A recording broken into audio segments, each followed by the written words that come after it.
All right, guys, so today we're going to be doing an oil change on a Ducati 848. This is my 848, 2008 model. I had this thing for about 3.5 years. Absolutely love this thing. It's gorgeous. There's not that many how-tos on Ducatis out there, so I'm going to do as much as I can to just walk you guys through oil change procedure and any other maintenance that I do on this thing. Guys, so this is what you will be needing for this oil change. I did go with a Motul 10W40. This is more of a racing oil.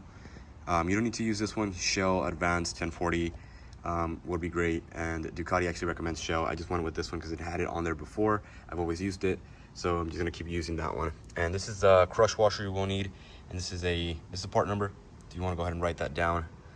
And the actual oil filter itself, part number should be right there. So if you have any questions, I'll add the information down below.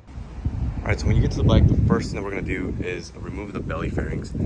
These guys are held together by 8 screws, I believe. It shouldn't take too long to get these guys off, but that's just what you need to just get access to the drain plug and the oil filter. I will show you guys after these have been completed.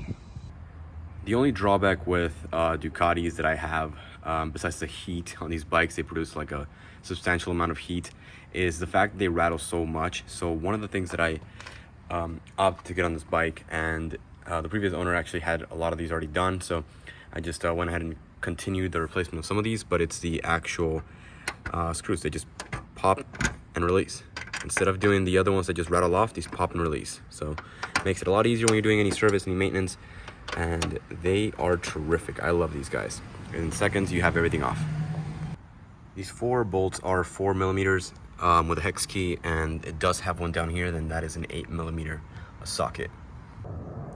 Guys, I actually forgot to mention one last thing. At the bottom of the belly fairings, you only need to remove one of them, the one on this side with the actual clutch.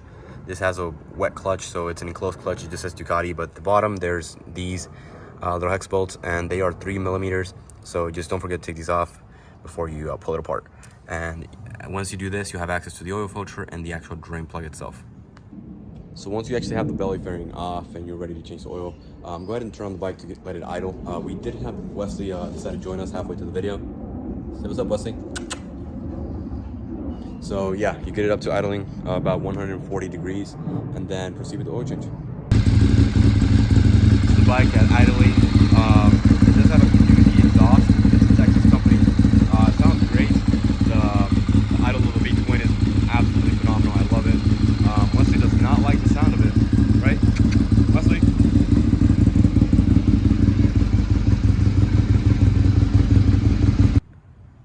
So after you let it drain, remove the actual oil filter itself. Let that bad boy drain for a minute. And once you get this off, make sure you remove all the metal shavings around this guy. I already cleaned it, but it does collect a lot of stuff. So if you check it, make sure you just clean it before you put it back in there. And yeah, waiting for this to finish dripping, and then we'll clean it up and add the new oil. So with the actual new oil filter, what you want to do is go ahead and grab a couple of the old oil, just a little bit. I've already added some, but just to show you, make sure you lube up the actual ring. And this will just ensure that you have a good seal when it comes to the bottom of the block, when this connects and it's a tight seal and doesn't leak any oil. So you'll obviously turn it on and make sure there's no leaks at the end, but this is just to make sure that it prevents that. So after you get the new oil filter on there, make sure you add the new crush washer to the bottom of this guy and install this as well. At this point, the oil change has been completed. I did go ahead and run the bike a few times to make sure that I had it at the level mark, which is right in between these 2 little lines right here. Just make sure you keep it in between there and you should be solid. Let the bike idle for a little bit and you should be good. Take it out for a spin and see you guys next time.